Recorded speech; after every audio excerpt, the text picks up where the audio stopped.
Greetings everyone and welcome to Coffee Black, where the Voyager adventures continue on YouTube. I'm your host, Captain G, and this is the channel where we talk anything and everything Star Trek Voyager related, from trivia, news, reviews, and more. So before I get started on today's topic, I'd like to encourage new viewers to subscribe to our YouTube channel. Also check us out on X, formerly known as Twitter, and visit our Facebook page for more Voyager content. So for today's video, I will be ranking all the captains of Star Trek. To clarify, these captains have to be the lead captain in a live-action series, so it won't be including Chris Pine's Captain Kirk or any of the animated captains of Star Trek. Also keep in mind, this is my own personal ranking based on my own experiences watching Star Trek, and some of the captains listed haven't completed their series yet. So there's always a chance their ranking may change in the future.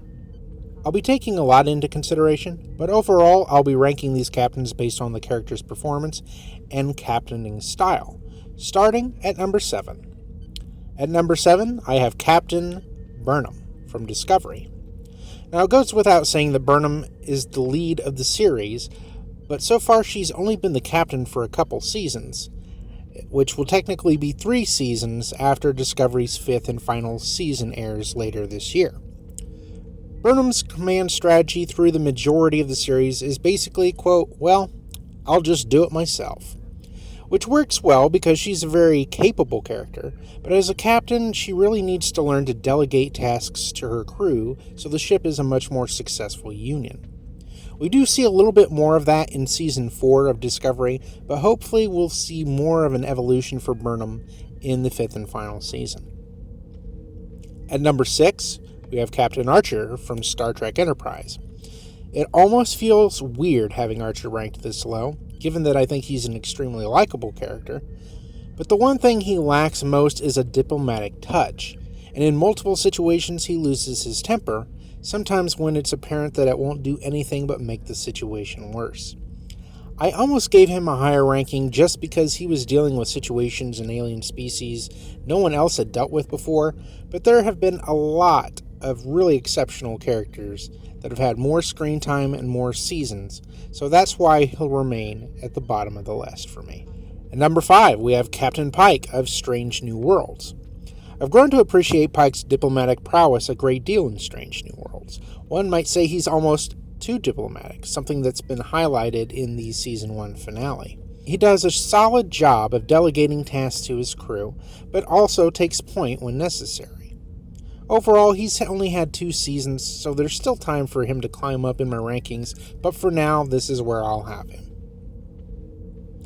At number 4, Captain Cisco of Deep Space Nine. Cisco inherited his command at the rank of commander, and doesn't become captain until Season 3 of Deep Space Nine. It probably took me about 3 seasons for him to grow on me because of his demeanor. In some ways, it felt like he was there just to babysit the station, and at times felt like he simply didn't want to be there at all, which in retrospect, he didn't want to be there, and he made that known early on in the series. Some of Cisco's best moments for me were the ones with his son, perfectly balancing the role of single parent, but also knowing when to back off and let his son grow into his own. I find that Cisco's fiery attitude in times of war is when he's at his best, but in more personal situations, it almost feels a little too reckless. That being said, if I had to deal with Kai Wynn on a regular basis myself, I'd probably be a little bit unhinged. At number 3, we have Captain Kirk of Star Trek The Original Series. Kirk is known for his cowboy diplomacy, quick to act and at many times reckless, while still having some softer diplomatic moments when the mood calls for it. Of all the captains, Kirk's charisma is what gets him this high in the rankings. Kirk will delegate tasks, but usually only to Spock or McCoy, and occasionally Scotty. Even so, he's almost always on the away missions and willing to take lead for his team. It's hard to imagine a ranking where Kirk wouldn't fit somewhere in the top 3 for me. At number 2, Captain Picard of The Next Generation. Picard is a fairly rounded captain, and I'm sure many would have him in the number 1 spot for being the ideal Starfleet officer. Picard is the ultimate diplomat, something he seems to relish more than exploration. Delegating tasks isn't an issue for him. He often sends Commander Riker on the most dangerous missions. This changes a little bit in later seasons if the situation is personal to him, though. By all accounts, the only major flaw for me is his distance to his crew. Through the whole of TNG, I never felt like he and his crew ever really bonded. A few times in the films it's referenced, but it feels like it all happened off-screen. Star Trek Picard's third season helps solidify Picard's bond that he has with them, but it still doesn't feel like it was earned through the 7 seasons of TNG and the multiple episodes of Picard, and of course the movies as well. It just feels a little bit too much like nostalgia. Now don't get me wrong, I'm all for nostalgia. I love it.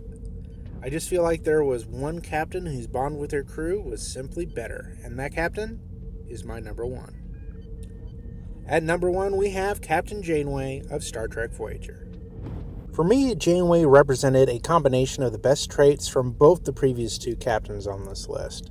Her diplomatic prowess was very much like Picard's, but mixed with a little of Kirk's fiery, dramatic flair if the situation called for it.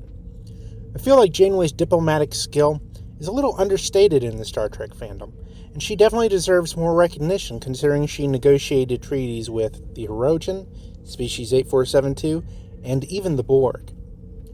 Unlike most of the captains before her, Janeway and the Voyager crew were alone. There was no calling for backup or hailing Starfleet asking for permission if a situation was diplomatically sensitive or dangerous. Of all the captains, I also feel that Janeway was the one who bonded the most with her crew. In many ways, she was the mother of the Voyager crew, and she definitely fought like hell to protect them. She even said at one point that she would kill to keep them safe. Janeway was strong, courageous, confident, while still being human and capable of making mistakes just like anyone else. As a fan, I'd gladly serve under any one of the captains on this list, but Janeway is the one that I'd follow into hell and back. But now I want to hear your thoughts. How would you rank the captains of Star Trek? Leave a comment in the comment section below and let me know. This has been Captain G of Coffee Black. Thanks for watching. Take care. Live long and prosper.